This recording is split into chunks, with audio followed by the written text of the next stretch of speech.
Bom dia, bom dia. Pode se assentar. Deus é bom, Deus é bom, Deus é bom. Glória a Deus. Vocês viram que hoje nós temos um convidado especial no nosso louvor. Eduardo está aí. Palmas para o Eduardo, nosso querido amigo sertanejo. Seja bem-vindo, viu, Eduardo? Eduardo e a esposa dele, a Nilda, estão indo lá para o sertão. Não, estão vindo do sertão para São Paulo. E depois vão voltar, né, e falar assim, vamos passar em BH e ver nossos amigos de Belo Horizonte. Então, são amigos nossos lá do sertão, que a gente, todo ano que vai, caminham conosco lá, são missionários lá, né, e estão aqui para nos abençoar, e nós abençoarmos a vida deles também nesses dias. Então, Eduardo trouxe aí alguns panos de prato, né, e algumas redes que você pode comprar aí no final do culto com ele, abençoar a viagem dele, ajudá-lo aí nessa caminhada, nesse êxodo para São Paulo, para comprar as coisas e participar lá. E eles fazem parte da Luzeiro, viu? Sejam bem-vindos, nós amamos vocês. E é muito bom ter vocês aqui conosco. Aqui está as anotações do nosso culto. E hoje a gente está fechando a nossa série sobre fé e trabalho. Então foram 3 semanas e agora é a 4ª, né? E começamos falando um pouquinho sobre a dignidade do trabalho, né? O propósito do trabalho, mostrando que todo trabalho é necessário e digno e vem das mãos do Senhor. O próprio Lutero falava que se ajuda as pessoas é uma obra de Deus, né? Então, na primeira semana falamos um pouquinho sobre esse trabalho como adoração a Deus, esse trabalho como ajudar o próximo, amar o próximo, né? Como nós nos amamos. Na semana falamos sobre descanso. Então, o lugar de descanso nas nossas vidas, que quando nós descansamos, nós confiamos que Deus continua trabalhando, que Deus continua agindo, e que Ele cuida de nós, e que nós podemos e devemos descansar, porque isso é um chamado bíblico para todos nós, para termos um dia de adorarmos a Deus, de descansarmos o nosso corpo físico, a nossa mente, e também temos um dia alegre, feliz, né? Aproveitando as dádivas que Deus nos deu na vida. E na semana passada falamos um pouquinho sobre dinheiro feliz, sobre o que deixa o nosso dinheiro infeliz, que é o descontentamento sobre o que você tem hoje, a ganância, que é uma doença, né, que afeta os nossos corações e nos deixa sempre querendo mais e mais e mais e mais, nunca o que nós temos é o suficiente, e também as dívidas, que tiram a nossa paz. Nós sabemos que muitas vezes nós ficamos em dívidas não por escolhas nossas, mas por situações da vida, mas eu acredito que grande maioria das pessoas se coloca nessa situação porque não soube lidar com o dinheiro de forma sábia, porque na hora que deu para guardar, não guardou. Então, e vimos na palavra mesmo, por meio da sabedoria e por meio das palavras de Jesus, de Paulo, que contentamento com o que Deus tem nos dado, generosidade, que é o antídoto de Deus contra um coração ganancioso, e também a poupança, você guardar para poder ter nos momentos difíceis, que nós temos a única certeza é que dias difíceis virão. Dias complicados virão, você vai ter uma doença, você vai precisar de pagar um remédio, você vai ter uma situação no carro, e por aí vai, né, vai precisar de uma roupa nova. Eu estava aí dando um exemplo sobre jiu-jitsu, treinando com o meu kimono com menos de 1 ano de uso, ele rasgou todo aqui embaixo, e eu fiquei muito triste, e kimono, para quem pratica jiu-jitsu, sabe que é o preço de um carro, uma casa, e dá para pôr o resto na poupança, com dinheiro de um kimono, principalmente lá da onde eu treino, que tem que ser o de lá, porque é o padrão, ok? Então, faça isso, e hoje nós queremos falar um pouquinho como o nosso trabalho pode curar e renovar a vida das pessoas, a criação de Deus, encerrar essa série falando sobre isso. E quando nós pensamos em cura, às vezes nós vamos pensar assim, é só o pessoal da saúde, então é o psicólogo, é o psiquiatra, é o pediatra, né? Qualquer pessoa que atua aí, fisioterapeuta, que atua na área da saúde, que pode trazer cura para a vida das pessoas. Mas todo tipo de trabalho pode, de alguma forma, renovar e curar a vida das pessoas, seja na alma, seja no contentamento, seja na sua própria espiritualidade, seja na forma como você vive. E quando nós trabalhamos, ou lá no fundo do coração de qualquer ser humano, existe uma necessidade por propósito. Nós queremos que o nosso trabalho nos sustente, claro, e nós trabalhamos para nos sustentarmos, nós trabalhamos para darmos a melhor situação financeira possível para nossas famílias e também para derramar no nosso próximo, né, nas pessoas que nós falamos que são as pessoas da aliança e as em necessidade na semana passada. Mas além do dinheiro, nós temos dentro de cada um de nós, uma necessidade de buscarmos realização. Não é só o dinheiro pelo dinheiro. É você entender que seu trabalho tem propósito. você entender que você fez a diferença na vida de alguém, ou na vida de uma cidade, ou de uma comunidade, ou de certas pessoas. E o que eu quero mostrar hoje é que a Bíblia, ela aponta para um futuro de total restauração, total cura para toda a humanidade, para toda a criação de Deus, uma hora que Deus vai resolver toda essa situação da dor, e o nosso trabalho, ele é uma prefiguração disso também. Então, qualquer tipo de trabalho, Deus usa e quer usar e nos chama para ser usado como esse reino de Deus que vai vir. Uma forma das pessoas ao nosso redor experimentarem a bondade de Deus. Então, eu quero trabalhar um pouquinho como Deus como a luz do mundo, você como luzeiro no mundo, como que vai vir esse fim e como que o nosso trabalho pode se conectar com esse final. E nós vamos ler o texto de Isaías, capítulo 60. Ok? Então está lá no final do profeta Isaías, no Antigo Testamento, versos 1 a 5, está escrito o seguinte: levante-se, refulja, porque chegou a luz, a sua luz, e a glória do Senhor raia sobre você.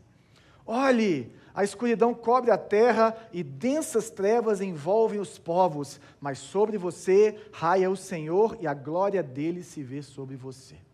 As nações andarão à sua luz e os reis ao fulgor do seu alvorecer.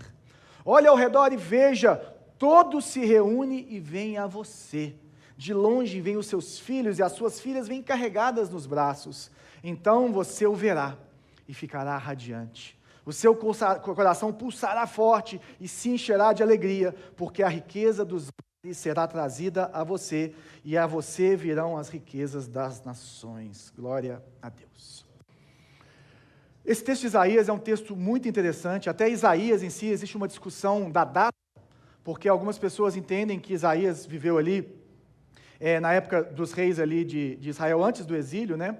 E fala isso no começo de Isaías, mas ele é tão extenso que algumas pessoas entendem que são 3 Isaías, né, que ao longo do tempo foram vindo profecias antes do exílio, durante o exílio e pós-exílio. Essa seria uma pós-exílica, mas nós podemos também entender, então, que Isaías, ele escreveu isso tudo, já como uma profecia daquilo que vai vir, independente de como você vê, ou quantos Isaías, ou nessa data. Nós estamos falando aí de algo escrito cerca de 700, para aquele que entende que é mais antigo, até 600, 500 antes de Cristo, tá? E essa é uma profecia a respeito, inicialmente, do pessoal de Israel saindo do exílio, voltando do exílio para reconstruir Israel, reconstruir as terras ali, né? Reconstruir a cidade, reconstruir o templo. Então é uma profecia que ela vinha para o coração de um povo que estava escravizado. Um povo que trabalhava, do seu rosto não prosperava, porque eles eram escravos, eles estavam ali no cativeiro babilônico, e eles estavam ali longe da esperança que eles tinham de adorar o seu próprio Deus, de estar no templo adorando o Senhor e de viver na terra prometida. E isso remete para cada um de nós como nós vivemos hoje, como exilados nesse mundo. Se você é cristão, você entende que você não participa, ou você não é desse mundo. Existe um reino que vai vir, do qual você pertence. Nós somos embaixadores desse reino. Nós somos povo de Deus, nós somos da família de Deus. Então, esse chamado que os israelitas tinham em relação à esperança, de que um dia Deus ia fazer justiça, e Ele ia renovar tudo, e todas as coisas iam se fazer novas, e eles poderiam ter essa esperança que isso ia acontecer, essa é a mesma esperança que nós temos, que nós precisamos de carregar. E esse texto, não vai dar para a gente ler ele todo, claro, porque eu tenho um tempo limitado, mas se você começar a ler mais para frente, logo depois desses versículos, as nações começam a trazer as riquezas delas para Jerusalém. E elas começam a trazer o seu ouro, a sua prata, toda a sua tecnologia, tudo aquilo que eles produzem, e eles colocam ali aos pés do povo de Deus, para que seja usado por eles para a glória das nações. Então, esse texto ele não pode ser apenas um texto sobre o período pós-exílico. Sabe por quê? Porque ele é perfeito demais. Porque ele é glorioso demais. Ele traz uma realidade perfeita de povos que se prostram diante de um Deus verdadeiro, que ilumina toda a terra e restaura toda a terra. Então, esse texto ele está apontando para o Apocalipse. Esse texto ele está apontando para o fim dos tempos. Esse texto ele está apontando para a volta gloriosa de Jesus que nós cantamos hoje, que em breve ele virá. Ele fala da consumação dos tempos. E olha quanta riqueza que tem em relação ao nosso trabalho nesse texto. Primeiro ele fala, levante-se, refulja, porque chegou a sua luz e a glória do Senhor raia sobre você, a glória de Deus. A glória de Deus, a vida de Deus, a verdade de Deus, quem Deus é, a beleza de Deus que faz com que as pessoas fiquem maravilhadas por Ele. Ela vai raiando sobre Jerusalém, ela vai raiando sobre o povo de Deus. Ela fala de raiar, outras traduções falam de nascer. Ele está fazendo uma comparação de Deus com o sol, para que as pessoas pudessem entender. Então a imagem do sol aqui é usada para que nós possamos entender um pouquinho de quem Deus é. E se nós pensarmos no sol, e nesse texto nós vamos ver que o sol ele traz vida, o sol ele traz verdade e o sol ele traz beleza. E vida. Vida por quê? Tira o sol da terra. Sem o sol, tudo congela. Sem o sol, a vida vai embora. Sem o sol, as plantas murcham, nós não temos mais comida. Paulo escreveu para Timóteo falando que Deus dá vida a tudo, em 1 Timóteo, no capítulo 6. Então ele está falando que Deus é como o sol, porque é em Deus que nós encontramos a verdadeira vida, e toda a vida está, de certa forma, dependente de Deus, e do cuidado de Deus, e do reinado de Deus, hoje mesmo, até hoje, e eternamente vai ser assim, de uma forma mais clara para cada um de nós. Então, quando a glória de Deus vem, nós temos mais vida, nós temos mais eternidade, nós aprendemos, a partir da glória de Deus, a viver de uma forma plena. Assim como o sol traz vida, a presença de Deus transforma tudo ao seu redor. Então, no lugar onde a luminosidade do sol, o calor do sol, os raios solares, aonde isso alcança, a vida floresce. Então, quando o raio do sol, ou quando Deus entra na sua vida, não é somente a sua vida que vai florescer, são as vidas que estão ao seu redor. São as pessoas que convivem com você. São as pessoas que se relacionam com você. Cada um que vai estar ao seu redor deve florescer. Ele vai falar disso também no verso 2. Mas além de vida, nós também encontramos verdade no sol. Como assim, João? Verdade no sol. Porque a luz mostra como as coisas realmente são. Por exemplo, quando a gente fala assim, eu preciso de mais luz nisso para entender melhor o que está acontecendo. Eu preciso que isso seja mais esclarecido para mim. Quando você acorda de noite, por mais que você saiba onde ficam as coisas da sua casa, menos eu que tenho criança pequena e cada hora está um banco num lugar e você vai bater a perna em alguma coisa indo para a cozinha tomar uma água, mas até você, normalmente você vai acender uma luz, porque senão você vai tropeçar na escuridão. Ou seja, quanto mais iluminação nós temos, mais nós vemos as verdadeiras cores, mais nós entendemos como as coisas estão colocadas, nós entendemos os caminhos que existem, nós precisamos da luz para entender a realidade. Quanto mais nós nos aproximamos de Deus, quanto mais nós entendemos quem Deus é por meio da sua palavra, aí nós vamos lembrar do Salmo, luz para os meus caminhos é a tua palavra, lâmpada para os meus pés. Quanto mais nós conhecemos a Deus, mais nós vamos ver a vida como ela é. E quanto mais do sol vem na terra, mais da realidade do que existe na terra, de como a terra é, nós aprendemos, nós vemos isso. Paulo, quando estava em Atenas, conversando com os filósofos, num lugar onde existia muita discussão filosófica a respeito de vários deuses e dos deuses, gregos, romanos e por aí vai, Paulo olha e ele olha toda aquela cultura, e ele vai falar para aquele povo, eu estou vendo aqui que existe um tributo a um Deus desconhecido. Eu quero te falar quem é esse Deus desconhecido. E ele começa a falar, não com toda a escritura hebraica que ele sabia de cor, mas a partir das coisas da natureza, que Deus criou todas as coisas, que Ele é Senhor sobre todas as coisas. E aí ele usa uma citação, e nesse texto, em Atos 17, ele usa 2 citações de filósofos para falar de Deus. E uma delas, ele vai falar, pois nele vivemos, nos movemos e existimos. Pois nele vivemos, nos movemos e existimos. Em Deus eu encontro vida. Só quando eu tenho essa iluminação de Deus na minha essência, na minha vida, quando eu chego a nascer de novo no Espírito, eu tenho uma mudança radical no meu coração. é por meio de Cristo, ou seja, por meio de uma mudança de dentro para fora, que eu vou começar a ver a vida como ela é. Existem trevas, e nós vamos falar disso, é o próximo texto que nós vamos ler, trevas que cobrem toda a humanidade está debaixo do pecado, toda a humanidade de certa forma não consegue enxergar a realidade da vida, mas Deus vem e ilumina você, Deus vem e ilumina a mim, e Ele começa a nos mostrar o que é a verdadeira vida, a partir do momento que Ele te dá a vida dele, a vida de Deus em você, que vem com o novo nascimento, nele nós vivemos. Nele também nós nos movemos, ou seja, como nós vivemos essa vida diária, ou seja, a luz como o sol é também um Deus que você não vê, mas que você vê tudo por meio dele. Você não vê a luz, até o sol, se você olhar para ele, você vai machucar a sua vista. Tem um amigo meu que estava doidão numa rave e queimou a retina olhando para o sol, maluco. Tão maluco que infelizmente faleceu de tanta droga. Você não vai olhar para o sol igual ele fez. Mas quando o sol vem, você vê tudo por meio dele. Tudo por meio da luz do sol. Quando Jesus vem, você consegue ver tudo diferente, porque por meio de Cristo, você enxerga toda a vida. Você começa a existir.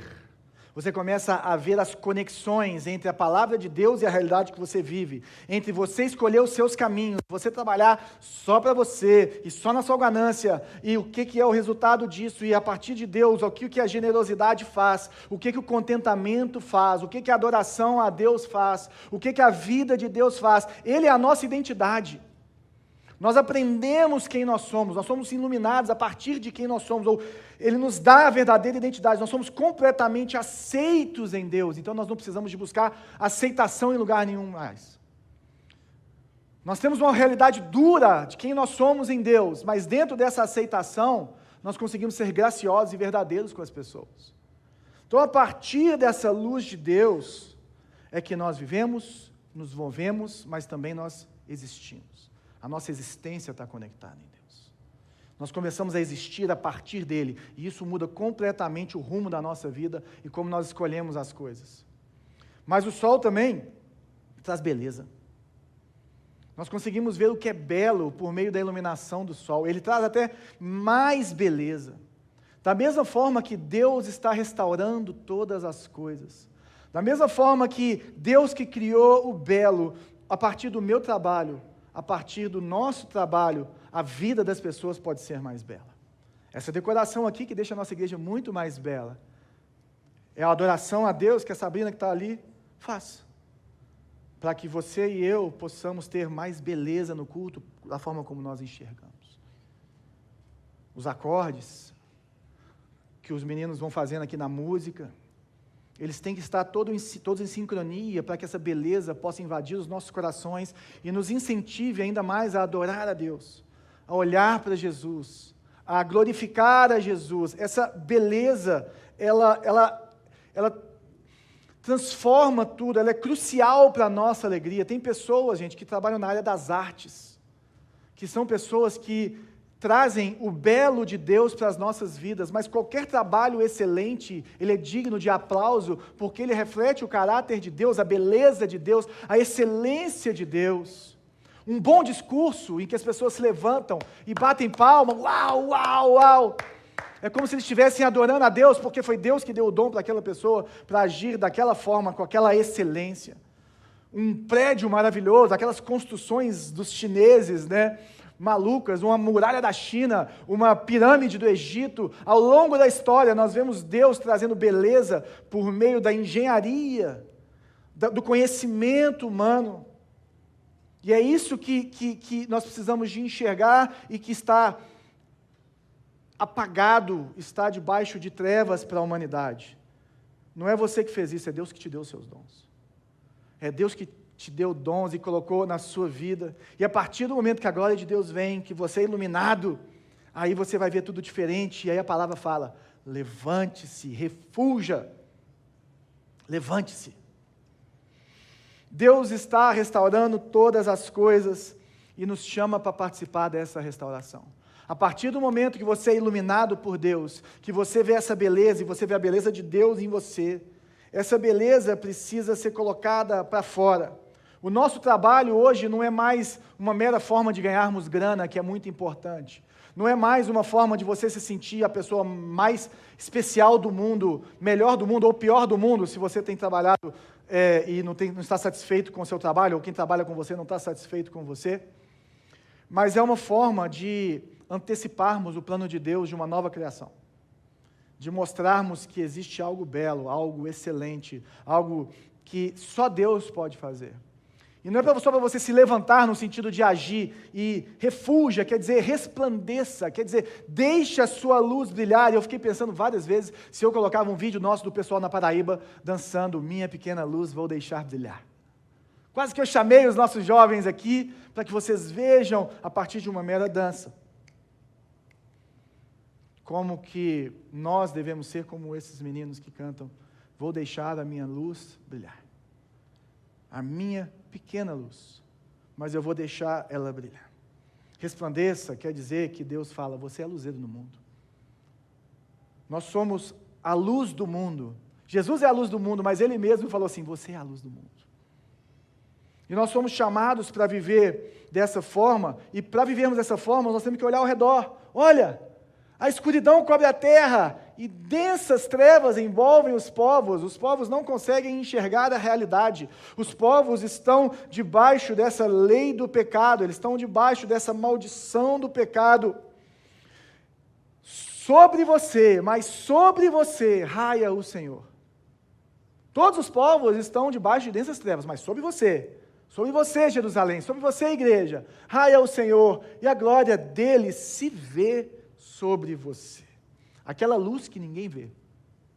A luz do sol, que nós vemos as coisas por meio dela, mas não vemos ela. Da mesma forma que eu vejo o brilho de uma planta quando o sol nasce. A ideia é que as pessoas vejam o brilho de Deus na sua vida, quando você levanta e resplandece. É isso que o texto de Isaías está chamando Jerusalém para fazer. Está chamando a igreja para fazer. Nesse contraste de trevas e luz, nós precisamos olhar para o lado e falar assim, aonde que precisa de luz?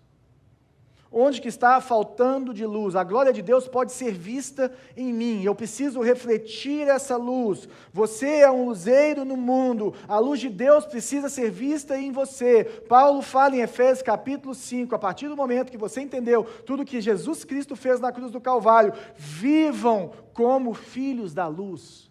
Existe a possibilidade de você nascer de novo, de você ser cristão, de você não viver como filho da luz, de você não se levantar, de você não resplandecer e de você viver em trevas mesmo tendo visto a luz, e isso é horrível.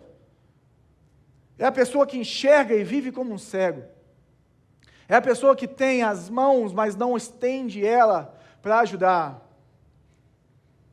A profecia fala que a mão de Deus nunca está retraída demais para que possa te ajudar e possa cuidar de você.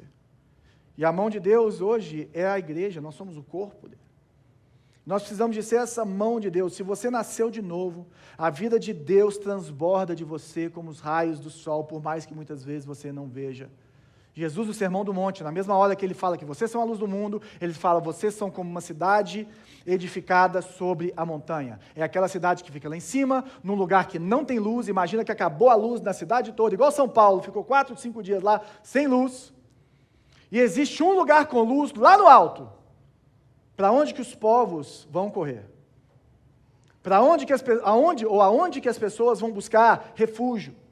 Aonde que as pessoas vão buscar segurança? Aonde que as pessoas vão buscar um lugar onde elas possam dormir sem medo de serem roubadas, mortas por algum tipo de bicho, ou seja lá o que for que esteja na escuridão? Porque quanto mais escuro, quanto mais trevas, mais perigoso é. Então ele está falando, olha, se você é igreja, você é como essa cidade que fica lá no alto da montanha, as pessoas vão ver a sua luz brilhar. E essa luz vai atrair as pessoas. Olha que maluco isso. As nações andarão à sua luz. As nações da terra, Jerusalém, andarão à sua luz. E os reis ao fulgor do seu alvorecer. Olha, sabe por que isso é bom demais para ser verdade hoje, ou naquela época? E por que isso tem que acontecer quando Jesus voltar? Ou só pode? acontecer lá, porque essas pessoas não estão sendo coagidas a fazer isso. Eles não estão trazendo aquilo que é obrigado a trazer para que eles tenham paz. Um combinado, olha, você me dá tanto e você vai ter aí a sua paz. Eu reino sobre você e vocês trazem parte das suas riquezas para mim, como são os reinados normais ao longo da história. Como nós fazemos até para sustentar o nosso governo. O que elas estão fazendo? Elas estão sendo atraídas pela beleza, pela vida, pela verdade que está sendo emanada, que está raiando daquele povo, daquela cidade, daquele lugar. E as nações vêm e andam nessa luz, elas falam assim, é essa luz que eu quero, é isso que eu quero para mim, é essa realidade que eu preciso. Por isso que essa realidade só vai ser perfeita quando Jesus voltar, gente. Não tem como isso se tornar realidade hoje.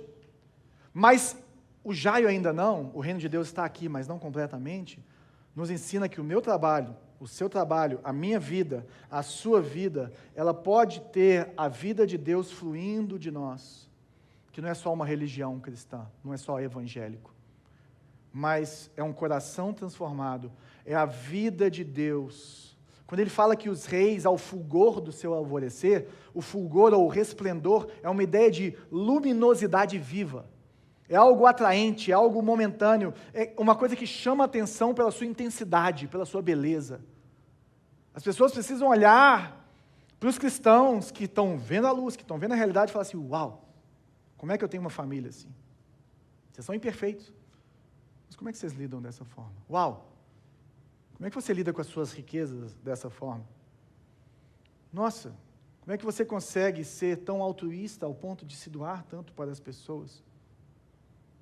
Como que você consegue viver dessa forma? Como é que é a cultura das pessoas que estão sentadas ao seu redor, na sua empresa, o que elas enxergam em você, que você, sentado ali, consegue, de certa forma, ser beleza, vida para os que estão ao seu redor e muda a cultura de onde você está, pelo simples fato de você sentar ali e trabalhar com excelência para Deus? Essa é a luz de Deus, essa é a vida de Deus, esse que é o fulgor que os reis vão vir. A vida de Deus em nós, ela atrai as pessoas. A vida de Deus em nós, ela é como uma árvore, que ela vai crescendo organicamente. Não é uma coisa que mudou e tal, aquela coisa dura, rígida, religiosa, não. É uma vida, uma árvore viva, que vai crescendo, e vai se desenvolvendo, e vai amadurecendo, e vai tendo raízes profundas em Deus, para ter de onde beber e se alimentar, e ela começa a dar frutos. E o que as pessoas vão querer? O fruto dessa árvore. O que as pessoas vão querer? A sombra dessa árvore. Essa é a vida daqueles que nasceram de novo. Ou essa é a vida que Deus nos chamou para vivermos. E é assim, ou a partir dessa luz de Deus, que nós temos visto ao longo das últimas semanas, que existe uma relação redimida com o trabalho. Existe uma forma de trabalhar diferente. E a nossa relação redimida com o trabalho, ela é gradualmente exercida, ou vivida, ou conhecida, à medida em que Jesus é o centro da minha vida. Quanto mais perto eu estiver de Jesus, tendo a luz, tendo a verdade, tendo a beleza de Cristo em mim, mais eu vou entender que o trabalho não é a minha identidade, mais eu vou entender que eu posso viver por um propósito e por uma vocação de Deus, e o propósito e a vocação de Deus vão estar acima do meu sucesso profissional. E aí que nós vamos ver pessoas que poderiam ganhar muito mais, fazendo outras coisas, porque elas entendem que Deus chamou elas para aquilo. Confiando naquilo que Deus os chamou, confiando que Deus vai prover, e assim, quando nós nós entendemos ou enxergamos a identidade de Deus em nós, o chamado de Deus em nós, nessa relação redimida, aí eu começo a olhar para o sucesso de outra forma. O sucesso não vai subir a cabeça, eu não vou me achar melhor do que as pessoas. Mas o fracasso também não vai me jogar no chão, ao ponto de eu achar que eu não tenho valor, porque o meu valor está em Cristo. E essa semana, gente, eu fui buscar meu menino na porta da escola e encontrei com um cara que eu não via há muitos anos. Ele até me batia muito quando eu era mais novo. Ele é mais velho. Hoje em dia acho que ele não tentaria a sorte. Isso é conversa para lugar fora do púlpito. Então, gente, ele chegou assim para mim, e aí, o que você está fazendo e tal, nananã. Aí ele, não, eu que perguntei, o que você está fazendo? Ele me explicou lá. Eu falei, assim, o que você está fazendo? Eu falei, eu sou pastor. Ele não sabia onde enfiava a cara dele. Porque ele não tem muito contato comigo, eu acho que eu não tenho contato com o evangélico de forma geral, assim, né? Aí ele parou, pensou, e falou assim, isso dá dinheiro pra caramba, né? Aí eu falei assim, nossa, eu tô assim comigo orando, Deus, tem que ser luz essa conversa aqui. Não pode ser ruim. Aí eu pensei, falei a realidade para ele, falei, cara, você sabia que 95% dos pastores, eles não conseguem se sustentar com o dia da igreja?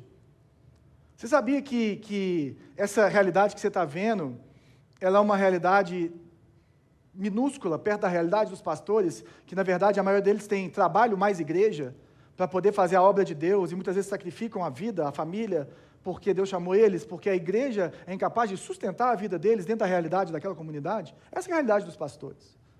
E se você quer saber se eu estou ficando rico com a igreja, você pode ter certeza que não estou. Você pode ter certeza que eu estou no prejuízo em relação a isso. Aí ele ficou assim, mas você vive de quê? Aí eu expliquei para ele a bênção que Deus me deu, mas olha como é, eu não estou criticando ele não conhece essa realidade. Olha a diferença de uma pessoa que vive por propósito e de uma pessoa que pensa que o trabalho é para que você seja reconhecido e tenha muita riqueza. Além disso, além de nos dar propósito, o trabalho, ele traz cura na forma, ou o trabalho não, Jesus cura os nossos relacionamentos, e a partir dessa cura, da forma como nós nos relacionamos com os outros, nós trabalhamos de forma diferente. Todos nós temos clientes, colegas de trabalho, temos alunos, pais e sei lá o que está envolvido nessa história, e nós precisamos lidar com isso de forma distinta. Tem um amigo meu que tem uma empresa e presta serviço de consultoria, e ele estava me contando que a cultura da empresa, de uma das empresas que ele presta serviço, é tão tóxica, é tão competitiva, de que um fica puxando o tapete do outro, que as conversas são assim, você não vai prosperar nesse seu projeto, porque eu vou fazer de tudo para você ser desgraçado. Eu vou acabar com você. Eu vou te tirar daqui. Eu vou fazer isso, isso e isso. E é uma cultura extremamente competitiva e tóxica, em que as pessoas não estão olhando nem para o bem da empresa, e sim, cada um está com o seu próprio rei na barriga, e cada um quer ser o rei daquilo ali, independente do prejuízo que a empresa tenha com isso, e que as pessoas ao redor que consomem esse serviço tenham. Será que é essa a cultura que o Senhor nos chamou para vivermos? Porque quando Jesus está no centro, nós vamos lidar com verdade, e eu acho lindo isso que esse cara faz, ele não fala a mentira, em um lugar que o pessoal fala muita mentira. Ele fala a verdade, ele se compromete várias vezes, em relação, às vezes, até perder a consultoria, mas ele também traz graça. E é isso que a Bíblia fala, o que Jesus falou, que nós temos que ser simples como a pomba e prudente como a serpente. Crente não é bobo, crente é esperto, crente sabe a hora de falar, como falar, mas não precisa de entrar nesse mundo de mentiras. Então nós temos a vida de Deus, nós temos a verdade de Deus, nós enxergamos as coisas como elas são e nós mostramos a conexão da realidade. E nós falamos assim, aí nós temos a oportunidade para falar assim, olha como é que Deus é bom. Olha como é que Deus faz. Então dentro desse relacionamento você não precisa te forçar, você simplesmente fala. Porque no final da história, lá no fundo do seu coração, se você está realmente realizado em Jesus, se Jesus realmente continua sendo o centro da sua vida, isso é uma luta diária, minha e sua, você vive para o aplauso dele no final da história. Você pode perder cliente, perder consultoria, perder um amigo, mas você não perde o aplauso de Jesus. Você pode viver com menos, mas com Jesus aplaudindo, porque é Ele que cuida de você. E é isso que nos dá essa necessidade, esse lugar de adoração no trabalho. Quando nós vemos que Jesus morreu por mim e por você, e pegou a minha culpa e falou para Deus, não culpe a Ele, culpe a mim. Aqueles espinhos na cabeça dele estão quebrando a maldição dos espinhos do nosso trabalho. E ele leva sobre si, e ele começa a redimir todas as coisas, porque as ruínas da queda acabam em Cristo. Então, em vez de eu me autopromover, ou do trabalho ser um lugar de eu ser uma pessoa super famosa, não tem problema nenhum você ser famoso. Mas você é movido pelo serviço e pelo amor a Deus e o amor ao próximo. E aí isso vai te fazer abrir mão, ou vai te dar a tranquilidade, ou a paz no meio do medo, da tensão, de abrir mão de muitas coisas, porque nós não negociamos. Nós não negociamos o aplauso de Jesus, nós não negociamos o padrão moral, nós não andamos só pela lei brasileira, nós andamos pela lei de Cristo. Se não faz bem para o outro, eu não faço. Pode ser legal, mas não é moralmente aceito um cristão fazer isso, eu não faço. Eu não faço, eu não entro. O meu padrão é mais alto, eu não separo o santo e o profano. Eu não separo a hora sagrada e a hora secular. Não, eu sei que a minha vida é integral para Deus e eu sei também que a forma como eu vivo abre ou fecha portas para que o Evangelho seja pregado. A forma como eu vivo pode me transformar ou pode fazer com que Deus me coloque nesse lugar de ser uma cidade edificada sobre a montanha, de ser luz do mundo, de ser luz na vida das pessoas ou de ser pedra de tropeço na vida das pessoas. A forma como eu lido com o meu dinheiro, a minha generosidade, o meu contentamento pode gerar essa admiração nas pessoas. E aí as pessoas vão ver beleza, a minha excelência. Quando ninguém está vendo, eu continuo dando o meu melhor.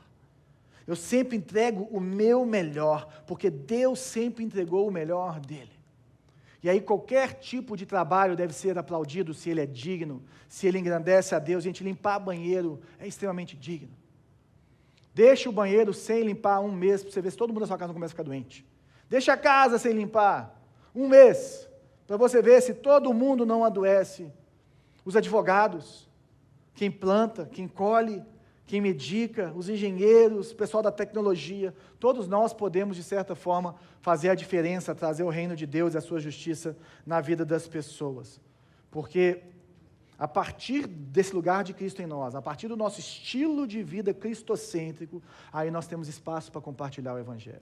Nós geramos essa confiança que aquele meu amigo não tinha nenhuma em relação aos evangélicos, pela fase dele, ou pelo menos a pastores, para poder compartilhar. Então, a luz de Jesus, ela transforma o mundo e a cultura. E da mesma forma, gente, você pode ter um trabalho, você pode ser a menor pessoa no seu trabalho. Seu trabalho pode fazer diferença na vida de quase ninguém. Mas mesmo assim, é um trabalho digno de Deus. E esses pequenos gestos podem transformar a cultura ao seu redor, e a cultura da empresa, e a cultura do seu setor, e por aí vai. Então, como que eu trabalho de uma forma que Deus fale uau, ou que Deus fale que belo? Faça muito bem feito. Lembre-se de Deus. Se você é piloto de avião, meu irmão, pouse o avião. Está entendendo? Qual que é o papel do piloto de avião? Pousar o avião. Agora, se ele for aquele piloto que pousa, que parece que você está deitando na sua cama, já viu? Que todo mundo bate palma. O pessoal está até adorando a Deus pelo dom que Deus te deu. Tem dia que não dá para pousar o avião desse jeito. Mas todo trabalho bem feito, ele é digno porque ele traz a imagem de Deus no homem. E nós precisamos valorizar. Verso 5, para a gente avançar. Então você o verá e ficará radiante, o seu coração pulsará forte e se encherá de alegria, porque a riqueza dos mares será trazida a você, e a você virão as riquezas das nações. Quem que você vai ver? Você vai ver o próprio Deus, você vai ver Jesus, e quando você vê Jesus, quando você se relaciona com Jesus, quando você entra na presença dEle, o que acontece comigo, com você? Nós ficamos radiantes, nosso coração bate mais forte, nós ficamos cheios de alegria, e aí sim, nós somos motivados a perseverar em meio aos perrengues que nós vivemos, em meio às dificuldades do trabalho. Quando nós olhamos para aquilo que vai acontecer, quando nós olhamos para aquilo que Deus vai fazer, e Ele vai fazer, eu posso olhar para o hoje e ver sinais do que Ele está fazendo hoje, que refletem aquilo que Ele vai fazer lá na frente. É o céu na terra. É aquela pessoa que fala, uau, que trabalho maravilhoso. É aquela pessoa que fala, uau, a sua forma de trabalhar me motiva a ser melhor. Uau, de onde você tira essa motivação? E você fala de Jesus para essa pessoa. Isso tudo você vai ver que vale a pena trabalhar para o Senhor, que é o que Paulo nos ensina. Então, João, como que vai ser o fim? Eu sei que muitas pessoas aqui, às vezes, não sabem. Eu vou te mostrar primeiro em Isaías, e depois você vai ver como que esse texto de Isaías está escrito em Apocalipse. No finalzinho desse texto, está escrito, nunca mais o sol será a sua luz de dia, nem o brilho do luar iluminará você, pois o Senhor será a sua luz para sempre. O seu Deus será a sua glória. Isaías 60 ainda. Ó. O seu sol nunca se porá e a sua lua desaparecerá. porque o Senhor será a sua luz para sempre e os seus dias de tristeza terão fim. Então, essas tristezas, essas dificuldades que nós temos, vão ter uma hora que isso acaba. Então, todo o seu povo será justo e possuirá a terra para sempre. Então, todo o povo vai ser justo, todo o povo vai viver corretamente, todo o povo vai viver da forma como Deus o chamou para viver, esse povo que vai ficar. E ele vai possuir a terra toda para sempre. Ele é o renovo que plantei. Quem que é o renovo que ele plantou? É Jesus Cristo. Ele está falando assim, Jesus é o renovo que eu plantei. É Cristo sendo profetizado 700, 800, 500 anos antes dele pisar na terra. Ele está falando assim, Jesus é o renovo que eu plantei. E aí nós vamos para Apocalipse, eu vou começar pelo comecinho para você entender. Então tem lá, Apocalipse 20, você tem o trono branco, em que todo mundo que está morto e os que estão vivos vão passar um por um, no que nós chamamos de trono de Deus, ou o trono que você vai ser julgado, e se você não tiver o seu nome escrito no livro da vida, condenação eterna. Se você tem o seu nome escrito no livro da vida, você vai viver essa nova Jerusalém, essa realidade que eu não consigo ler sem chorar. Então, se eu chorar, vocês já sabem por quê. Ok? Apocalipse 21, 1. Então vi um novo céu e uma nova terra. Isso é João, na ilha de Patmos, vendo isso.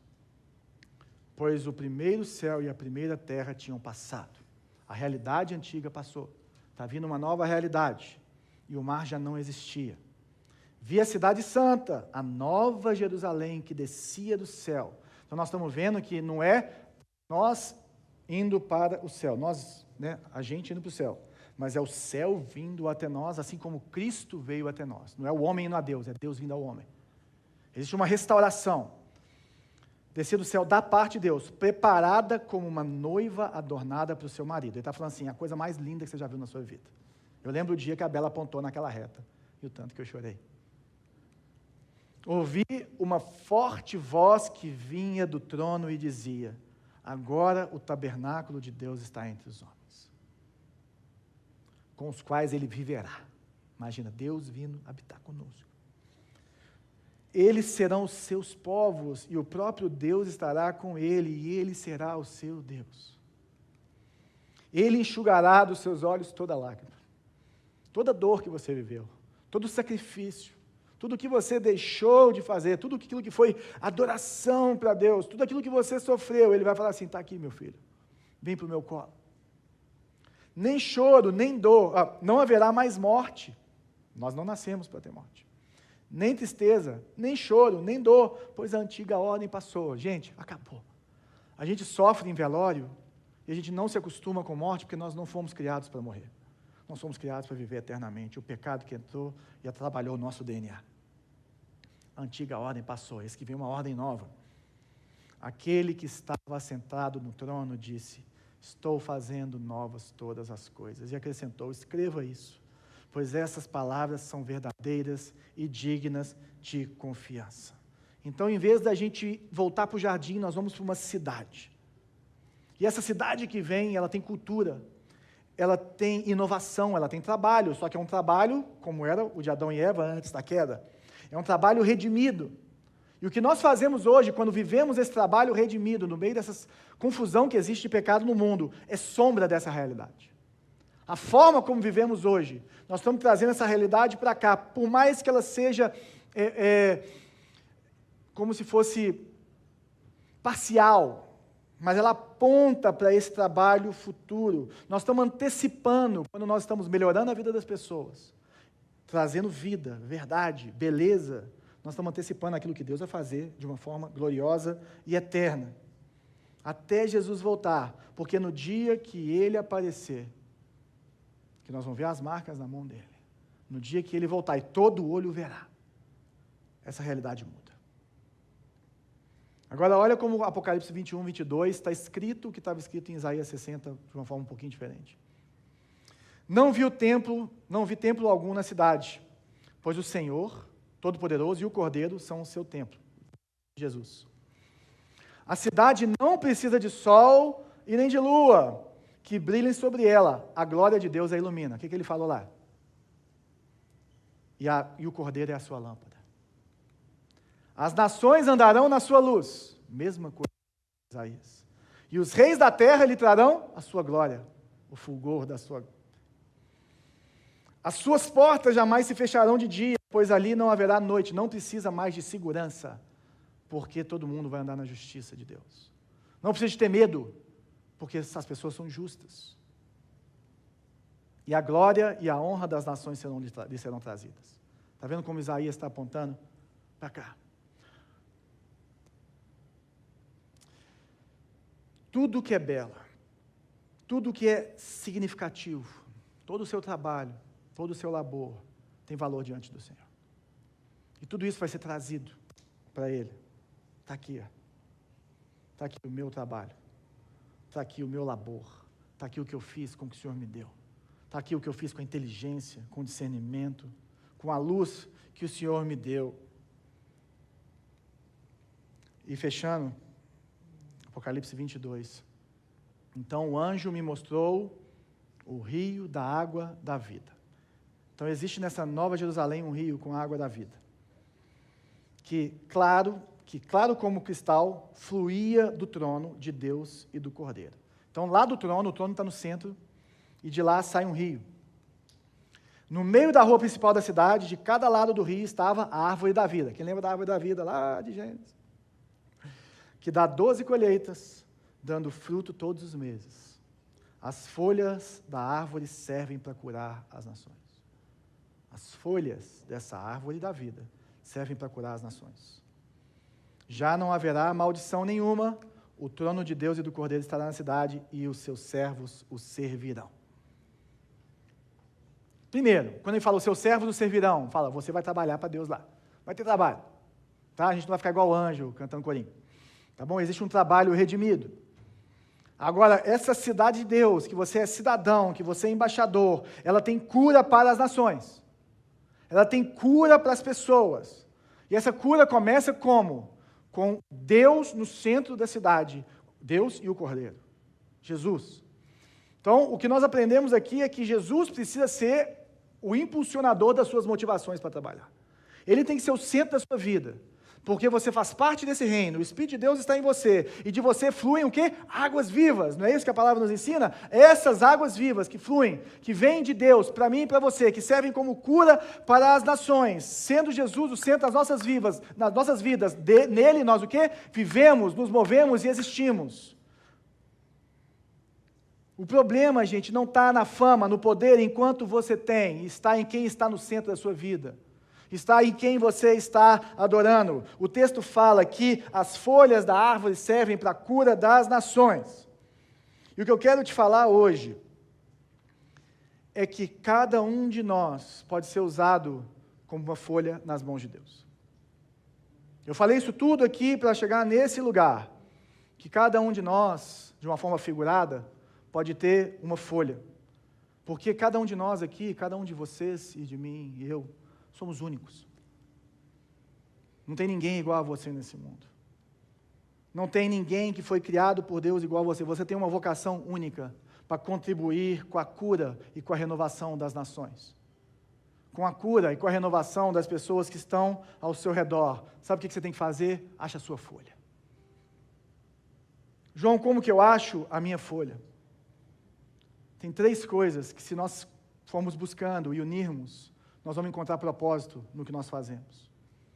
Habilidade, afinidade e oportunidade. Habilidade é você saber no que você é bom.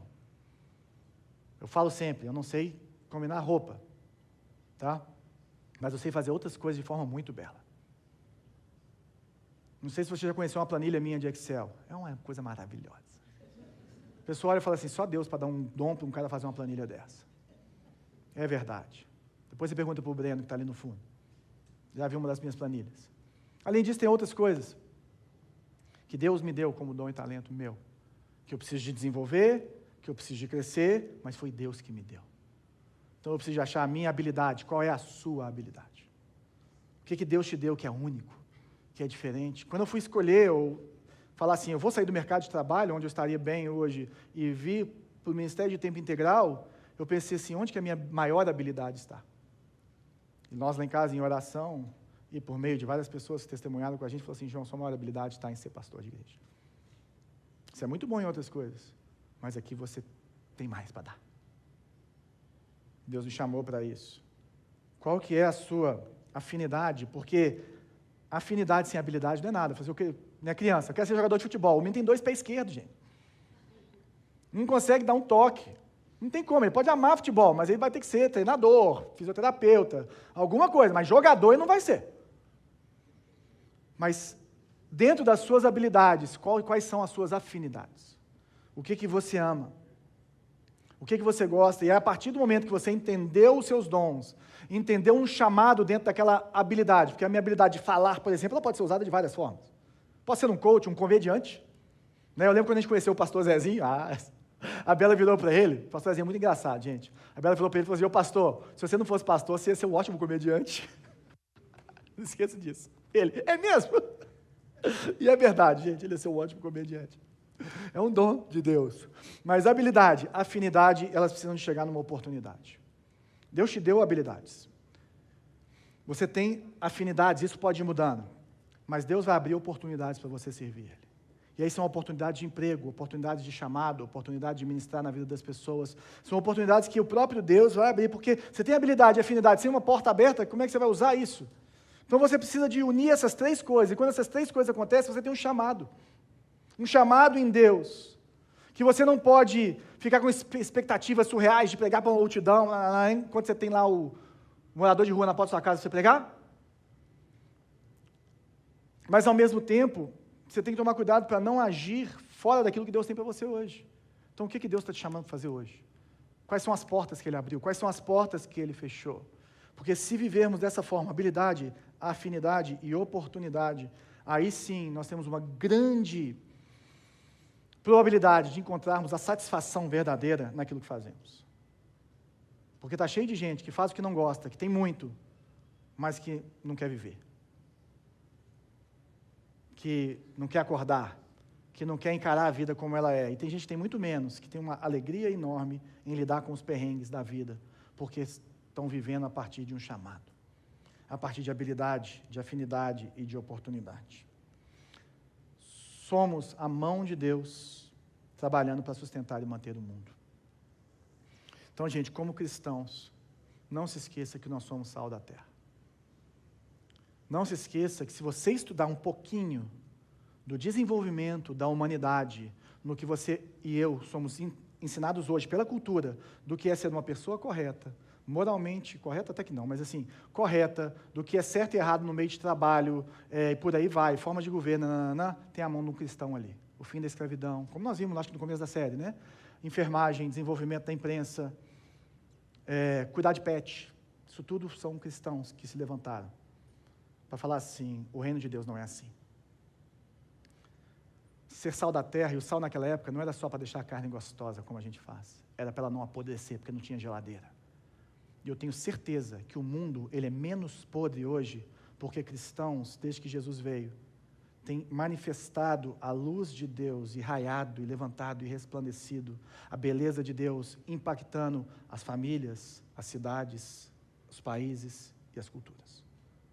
Esse é o poder de Deus da igreja. Só a igreja tem esse poder de ser sal da terra, de segurar a terra de putrefar, para que não seja impossível viver aqui. É a presença do Espírito Santo de Deus, renovando as coisas e cuidando de tudo. Eu quero ler um texto de Kevin DeYoung, fazer algumas aplicações pessoais, e a gente vai adorar o Senhor. Nunca pense que você é um cidadão de segunda classe no reino de Deus, se você não estiver envolvido no ministério integral. Ministério integral quer dizer ser pastor ou missionário.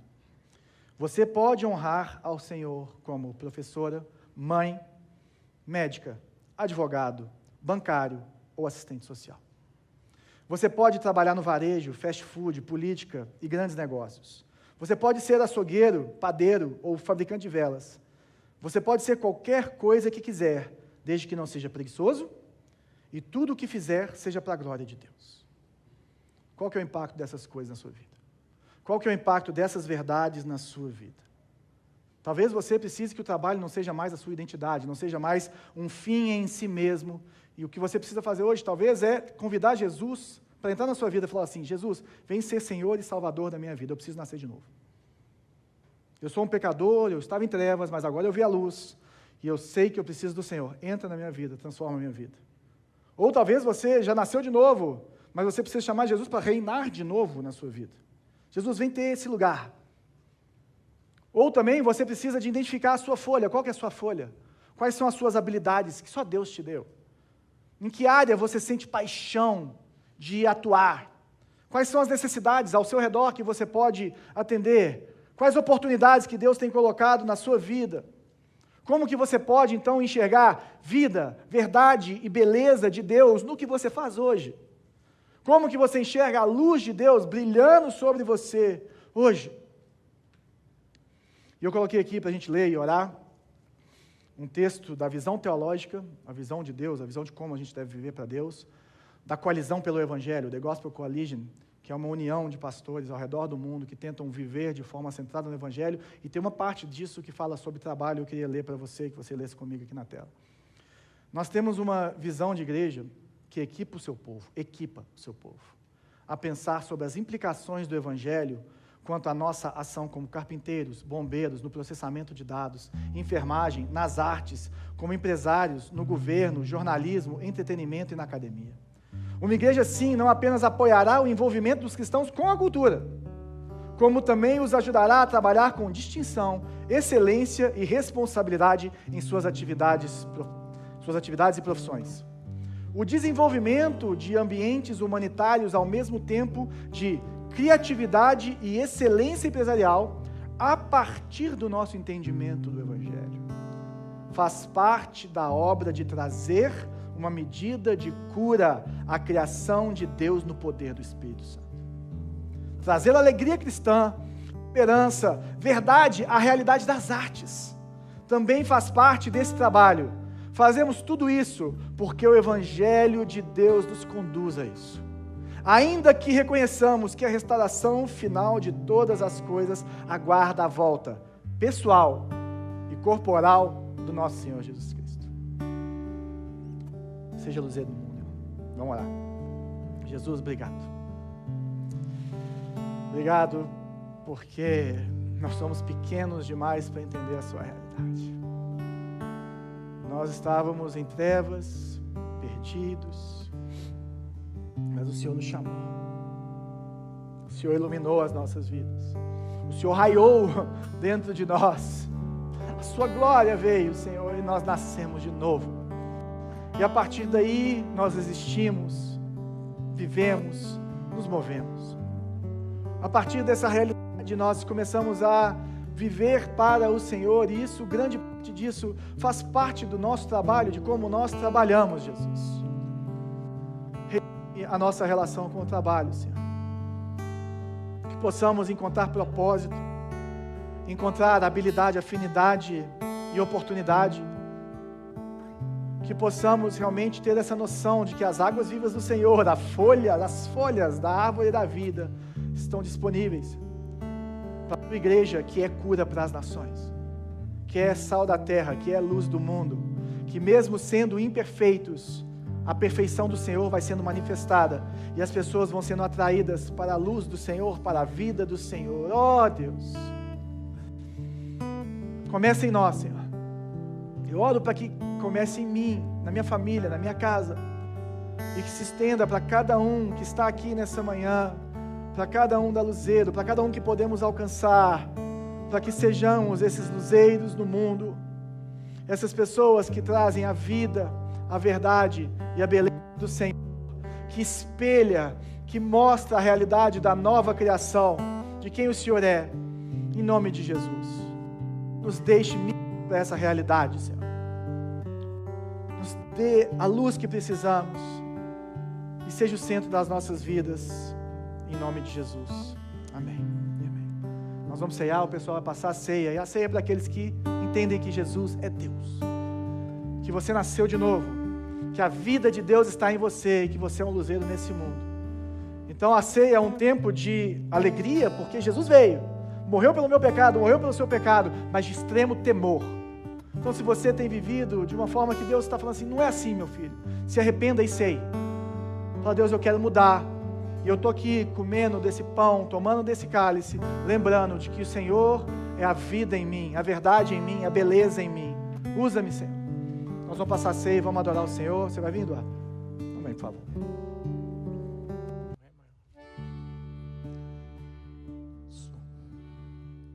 Que lindo será quando vemos o amanhã na celeste Canaã, que o Pai já preparou. Que gozo será quando erguemos nossas mãos em louvor e adoração ao amado Rei Jesus.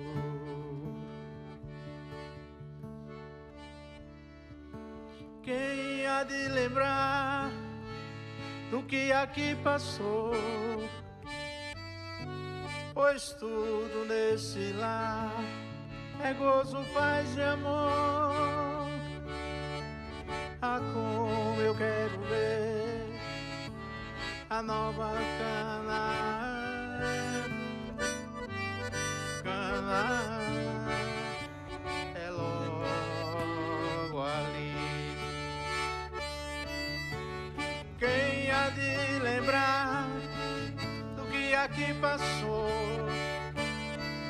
Pois tudo nesse lar é gozo, paz e amor. Ah, como eu quero ver a nova Canaã, Canaã é logo ali.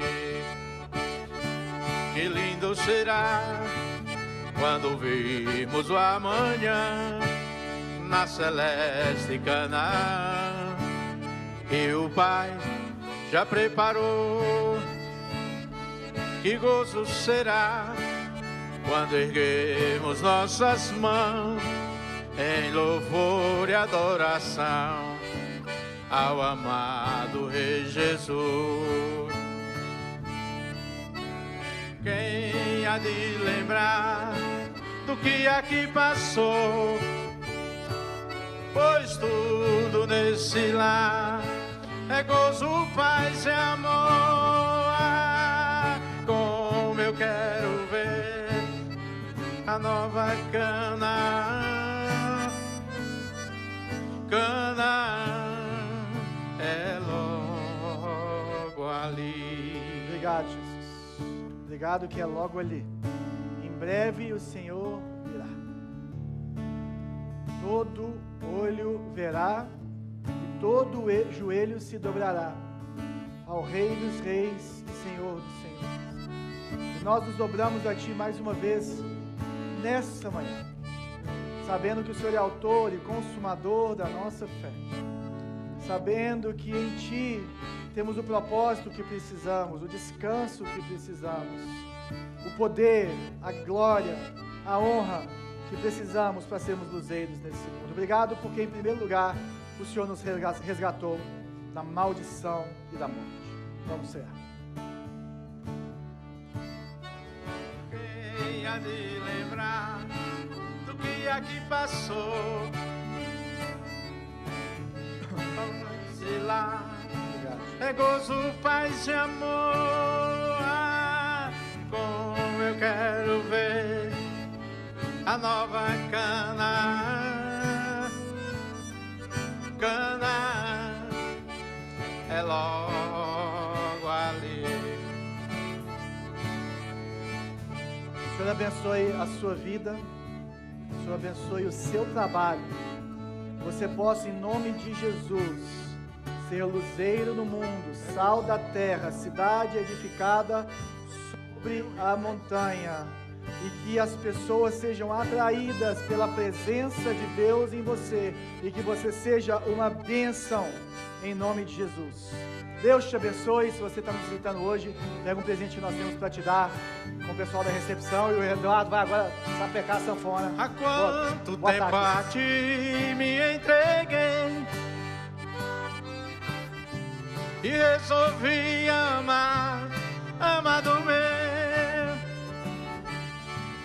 Em momento de oração, quantas vezes eu falei, eu não quero entristecer teu coração. Mas ao longo destes anos percebi. Só amanhã então.